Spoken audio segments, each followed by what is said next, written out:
So it's time for my January 2025 revenue report. It's the first one of the new year. In January, there was a lot that happened. On the plus side, I got a new location. But with the new location means I need new machines. And by buying new machines, that means I had to acquire more expenses. Also, January broke my streak of 3 consecutive months with getting $4,000 in generated sales for 1 month. Okay, so sit back and I'll explain to you how January played out.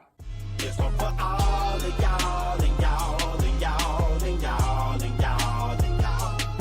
Hey, what's up, guys? It's Vince Dunlap, owner, operator, Princeton Vending Services. As always, I appreciate you guys for watching this video. If you're new to the channel, I don't say this often, but I will ask that you do hit the subscribe button. I'm trying to get to 1,000. I would like to make a couple of dollars, and every subscription helps. But as I've done before, I'm going to start with my balance from before. I'm going to give you guys all of my expenses, all of my purchases, all of my revenue, and then I'll let you guys know how much those 2 machines cost at the end to let you guys know where I'm at right now. So if you watch my video from last month, then you will remember that December of 2024, I found myself in the black for the first time since buying my new location way back in August. And with that amount, I was in the black $407.16.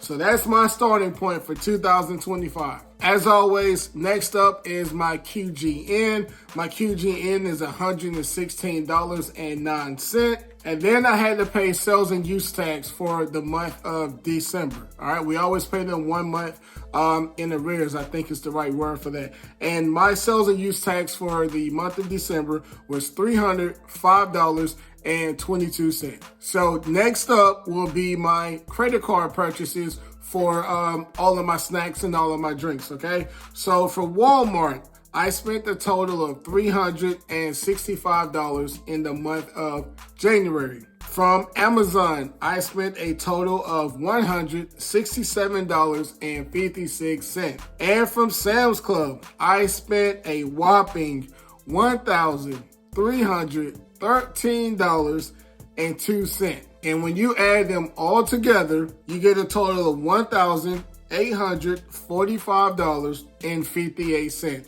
So when it comes to all of my purchases, I spent a little over $1,800 in the month of January. Now for the fun part, the revenue, okay? Now, when it comes to my revenue, I like to always try and differentiate it from my least revenue generating location and then save the best ones for last, all right? So with that one being said, location number 1, I only got $260.05 from my snack machine while getting another $282.65 from my drink machine. Location number 2, I got $456.95 from my snack machine, and I got $534.15 from my drink machine. Now for location number 3, for my snack machine, I got $302.40.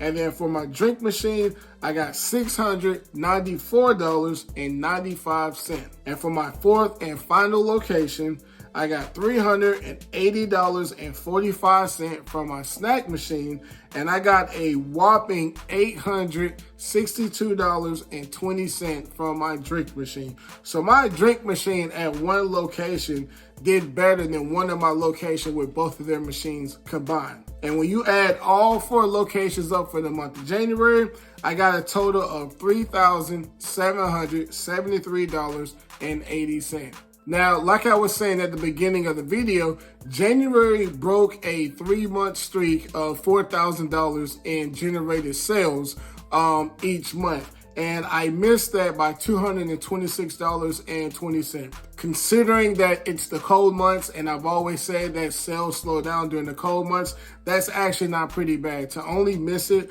by $226, that's honestly not too bad. Now, I would obviously love to make the $4,000, but I can live with this. Even Jordan missed the dunk, you know? Okay, so let's add all of this stuff up, okay? So we started out with $407.16, and when it comes to my QGN, I had negative $116.09, and then when it came to my sales and use tax, negative $305.22, and my purchases was $1,845.58. And then when you add the $3,773.80 for my generated revenue, I ultimately end up in the black, $1,914.07.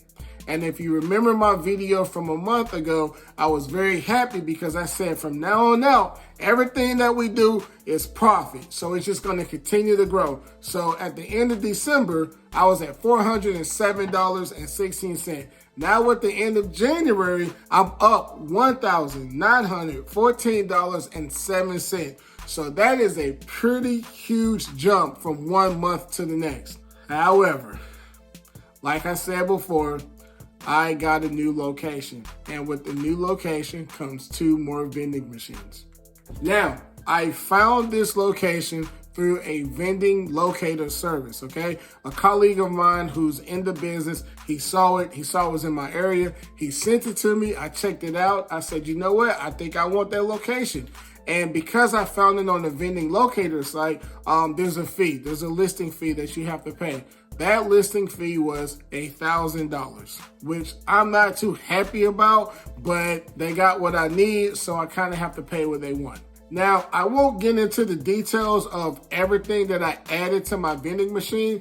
The only thing I'll say is that I got a BevMax 4 with a credit card reader, and I also got a GPL 159 with the credit card reader. And by the time I paid for both of those machines, walking out the door, I paid another $7,714.70. So once I take that $8,700 and I add it to the $1,900 where I'm sitting at currently, I have now found myself back in the red, $6,800.83. So after 1 month of being in the black, I threw myself right back in the red by almost $7,000. Now, it's going to take a month before I'm able to get my machines in the location because they're currently being built. But once I get those machines in there and I get that added revenue coming in there, I will predict that it will take me maybe only 2 months to get back into the black as long as I don't have any other expenses.